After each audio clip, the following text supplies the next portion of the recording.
자, 안녕하십니까 여러분. 국보다 취업 강원 대표입니다. 오늘은 여러분들한테 2024 이랜드 리테일 자소서 완전 분석 가지고 왔습니다. 요즘 2024년 상반기 정말 제가 수년간 이렇게 공고가 없는 게 채용을 안 하는 게 맞나 싶을 정도로 굉장히 채용이 없는 시즌인데요. 여러분들이 이런 시기일수록 내가 어떤 공백 기간을 만들기보다는 직무 전문성이 있는 방향으로 어떻게든 잡을 잡고 가셔야지. 취업이 잘 되는 시기가 오면은 그때는 중고 신입, 경력직으로 이직할 수 있는 거니까 어떻게든 잡을 수 있도록 이렇게 이름 있는 기업들이 뜰 때는 무조건 원서를 넣어야 되겠죠. 자, 여러분들이 진짜 자선 자소서 경기서를 보고서 나의 취업에 대한 어떤 인사이트를 받고 싶으신 분들은 상담 찾아오세요. 찾아오시면 제가 여러분들 자소서 상태도 평가해드리고 내 스펙으로 어느 정도 갈 수 있는 그런 거 다 정확하게 평가를 해드릴게요. 여러분들의 구독과 좋아요가 큰 힘이 되니까 구독, 좋아요 꼭 부탁드리겠습니다. 자, 이랜드 리테일 저도 반가운 기업이죠. 이제 이랜드 쪽 계속 합격하고 있는데, 자, 어떤 기업일까요? 여기는 다 아실 거예요. 저도 이제 자주 갔던 곳인데, 이랜드 그룹 종합 유통업체죠.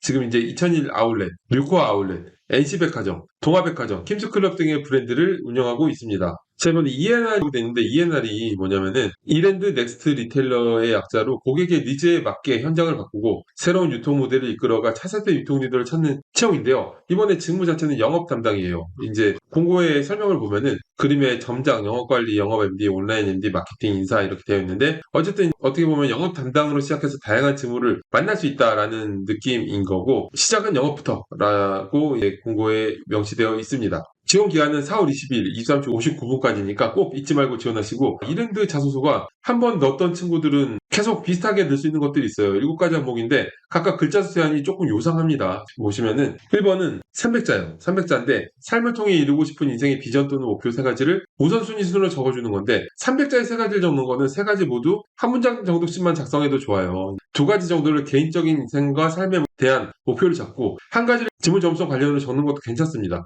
이랜드가 이제 대승적인 어떤 나누는 그런 것들을 어필하고 있는 회사이기 때문에 여러분들이 대승적인 목표를 적어도 좋아요. 자, 그리고 2번은 자신이 다른 사람과 구별된 능력이나 기질을 써주세요. 이거는 조금 여러분들이 명확한 포인트를 잡고 가야 되겠죠. 직무와 관련된 부분을 풀어내는 게 좋고 관련 있는 교육을 받은 경험이 있거나 특별한 지식이 있다면 그러한 부분을 풀어내야 됩니다. 300자니까 뭐 필력을 어필할 것도 없어요. 하지만 그러한 것이 없다면 커뮤니케이션 역량, 추진력 등의 캐릭터적인 역량을 풀어내는 것도 차선책으로 괜찮습니다. 자, 세 번째, 살아오면서 자신이 성취한 것 중 자랑할 만한 것을 한두 가지 소개하는 건데 300자의 2가지 사실은 필력을 어필하기 힘들어요. 그래서 제 생각에는 한 가지로 자세한 정보를 풀어내는 것도 괜찮습니다. 뭐 2가지를 간략하게 작성한 것도 괜찮아요. 이랜드가 대승적인 부분을 내세우는 기업이므로 봉사 같은 어떤 대승적인 활동에서 이론의 성취를 작성하는 것도 괜찮습니다.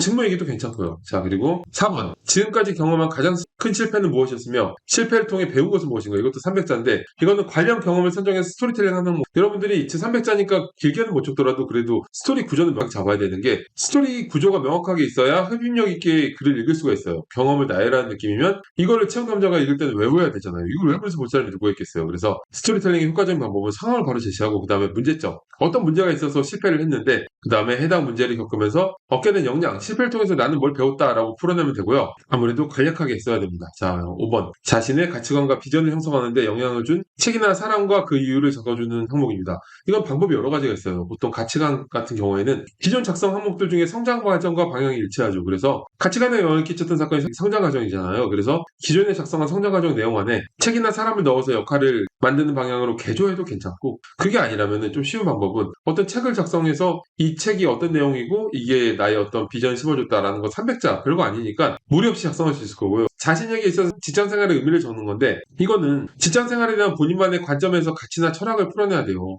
근데 이거를 오로지 여러분들의 직장생활 관련된 생각만 가지고 500자를 채우면 비슷한 이야기를 계속 반복하는 누를 범하게 되거든요. 그래서 중간 부분에 관련 경험을 삽입해서 작성하는 것도 효과적인 방법입니다. 관련 경험을 쓰라고 해서 스토리텔링 하는 게 아니라 여러분들의 직장생활의 철학이 이런데 내가 인턴이나 전 직장이나 어떤 데서 일을 할 때 이런 일들이 있었는데 거기서도 이제 이런 철학을 느낄 수 있었다. 이제는 이런 데서 이런 가치, 철학을 느껴보고 싶다라고 이제 작성하시면 되고요. 자, 마지막. 지원 동기를 작성하는 항목인데 500자입니다. 500자니까. 이거랑 직장 생활만 500자예요. 지원 동기는 기업 지원 동기와 직무 지원 동기로 나뉘는데 기업 지원 동기는 지원자로서 프라이드를 가질 만한 내용을 진정성 있게 풀어내면 됩니다. 성장, 도전, 비전 등의 키워드로 서칭하면은 효과적인 재료를 찾을 수가 있어요. 그리고 직무지원 동기는 본인의 직무에 대한 관심도를 경험에 기반해서 풀어내면 돼요. 자, 여러분 오늘 이랜드 리테일 채용 공고를 봤는데요. 여러분들이 제가 쓴 진짜 잘 쓴 자소서 교육교수를 보면은 이게 자소서구나 하고 깜짝 놀랄 거예요. 그리고 상담 오시면 제가 보여드릴 수 있고, 그리고 여러분들의 스펙 평가, 자소서 상태 평가, 내 자소서 지금 얼마나 형편없는지, 그리고 직무 설정, 방향성 설정, 전략 설정, 이런 것들 상담 오시면 제가 다 해드릴 거고, 여러분들의 궁금증을 100% 해소시켜 드릴 테니까 상담 오세요. 저도 여러분들하고 직접 얼굴을 맞대고 상담할 수 있는 시간이 왔으면 좋겠습니다. 저는 여러분 이걸로 마치겠습니다. 여러분 감사합니다.